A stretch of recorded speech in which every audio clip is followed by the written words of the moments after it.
Alright guys, thank you for tuning in for another one of Quantum's Dark Souls 3 weapons breakdown. And like the beginning message said, if you haven't checked out the PvP montage with this weapon yet, please go do so, or you can watch this video and check it out at the end. Just make sure that you do check it out. I will link it in the description and I will link it at the end of the video once again. But let's get on to the actual breakdown of this weapon. So, the Black Knight Sword. This is a very unique weapon because it is, I think, the only great sword that has the Perseverance skill. Now, if you watch my other videos, if you've kept up with what I think of the game and stuff, you know that I said a while back that great swords aren't very good in this game. They're not quite as heavy hitting as ultra great swords, and they're not as quick as just standard straight swords like the God Twin Sword. So why would you want something that's really a kind of like a jack of all trades but a master of none? You're going to get hits easier with the God Twin Swords or any other straight sword. You're going to deal a lot more damage and control space up much better with an ultra great sword. So what purpose does a great sword really have in this game? And I know, opinions will differ. This is just my personal opinion. I don't think great swords are all that good, and I really don't see them all that much in PvP. The great swords that would be good though, I think, are obviously the Black Knight Sword and the Hollow Slayer Sword, because they can dish out some heavy damage and they have some unique movesets. So when this sword, or when this game first came out, I should say, and I played a bit of PvP, this skill and this sword seemed to me like it would be really good. So I used it, probably within the first 2 weeks or something of the game. I used it in PvP, and I lost 2 matches and I won 3, I think, or something like that. And, basically I just found the weapon a little inconsistent. It was a little too hard to use, so I was like, I'll maybe go back to it a little bit later. But as of right now, it wasn't as good as I thought it was. If you've been keeping up with my videos, you know that I made a video outlining me using the fist weapons, and we actually won more than 66% of our duels. We won like 7, we lost 3 or something like that with this weapon. And the Perseverance skill is also on these fist weapons, and it allows you once again to attack through enemy attacks to boost your poise. So I decided to go back to the Black Knight Sword now that I kind of understood a little bit more about the skill, how to use it, how to play both reactively and offensively with it, and see how effective we were with the Black Knight Sword. We won 15 to maybe 16 matches, and we lost 3. So our ratio win-loss improved quite dramatically while dueling in the Pontiff area.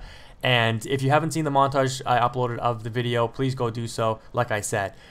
But let's start off with the weapon damage. So it's going to deal, for some reason, between 542 and 560. Right now we're showing 560, which, more damage is better. But that's a pretty hefty amount of damage for just a standard greatsword. No, I think it's the highest damage greatsword, aside from maybe the Moonlight Greatsword if you're making an intelligence build. But for pure physical damage, this is the sword to use, right? The Drake Blood Greatsword, it does deal more damage per se, but it does have all that split elemental damage, which kind of reduces the overall actual damage you do to your opponent. But just pure physical, Black Knight Sword does the most. And again, we're using this, just for context, on our quality build with 40 strength and 40 dexterity. So the damage is good. The moveset is kind of like a standard greatsword. Your one-handed moveset, which I don't really use all that much, is just a kind of delayed horizontal swing. Doesn't have that much range. Is easy to roll away from. The R2 is not a thrust like it is with the Hollow Slayer Greatsword, so it does suffer a bit of drawback with that. It is just another horizontal swing that you can basically delay with the R2. The two-handed movesets, the R1 is the standard overhead swing, which is actually quite decent in this game. Again, it doesn't have the most range, but is still decent, can catch rolls, is still pretty good. The two-handed R2, when you hold it down, is a upward kind of swing, and the follow-up is a horizontal swing. So you can obviously delay that or let it come out quick. It's quite decent to control space in front of you, but again, it doesn't have a lot of range. The rolling R1 with the two-hand is the downward standard R1, and the rolling R1 with the one hand is the same thing.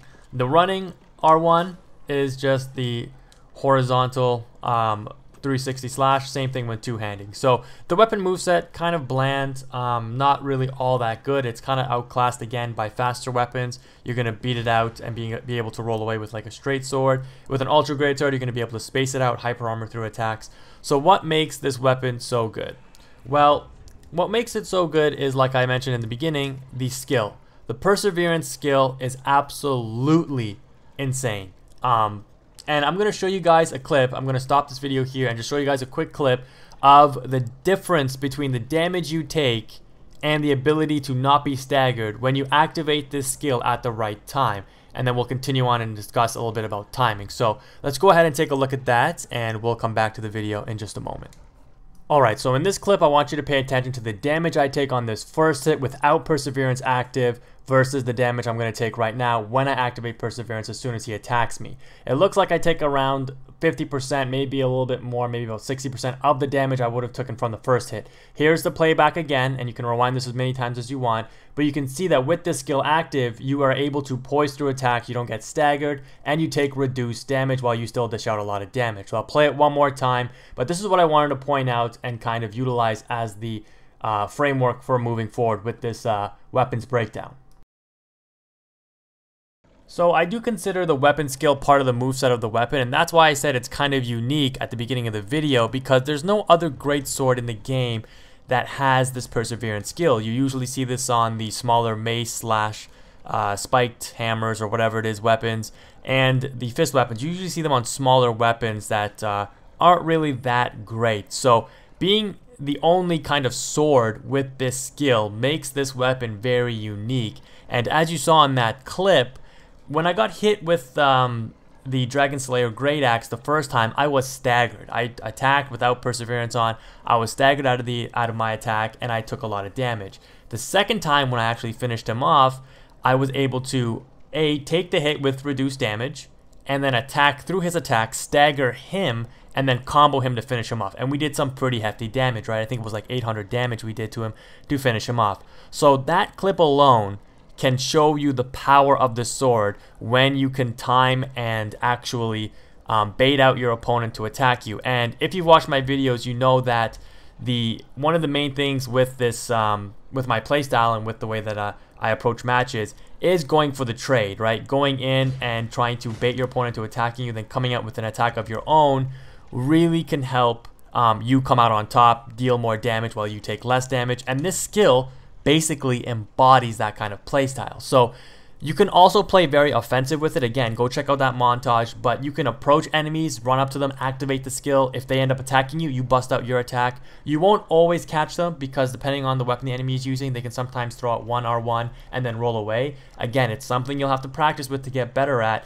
But once you learn how to read opponents, and again, this is another good weapon to condition you as a player to improve in PvP, because it's going to force you to watch your opponent and make reads on your opponent. Just like the katana, it's going to allow you to learn spacing better in the game. I think I mentioned in the first video, because you do have to space out the running attacks and the proper spacing to be agile with that weapon. This weapon will really help you learn how to read opponents, read movesets, learn to spot startup animations of different weapons, and it will really condition you and help you improve as a player, I think. So this is why I said that this skill really can help or really be not necessarily overpowered, but it's really overlooked, and it is actually quite good.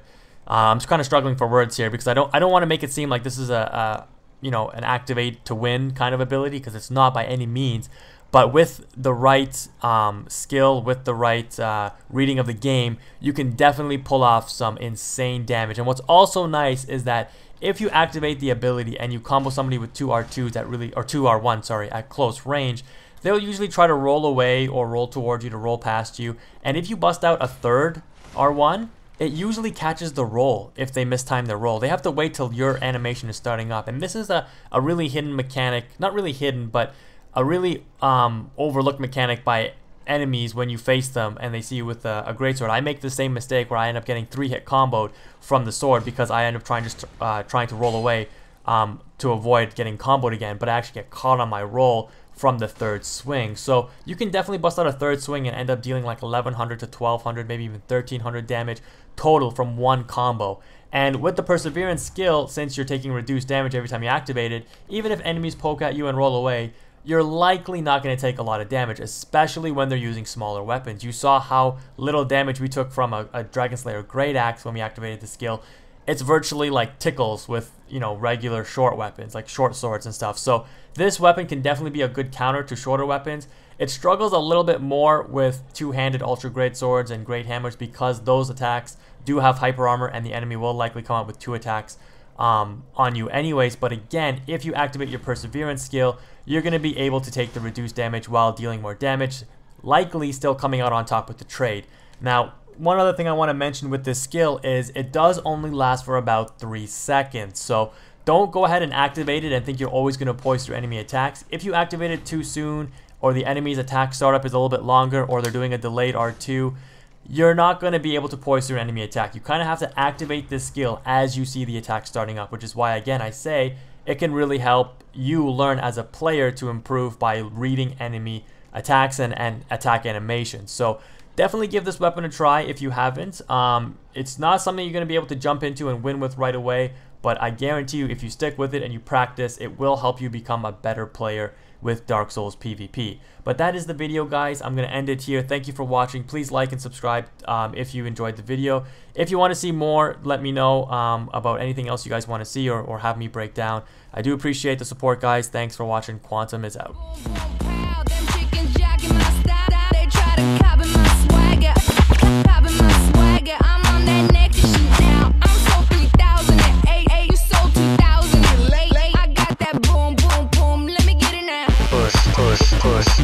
Push.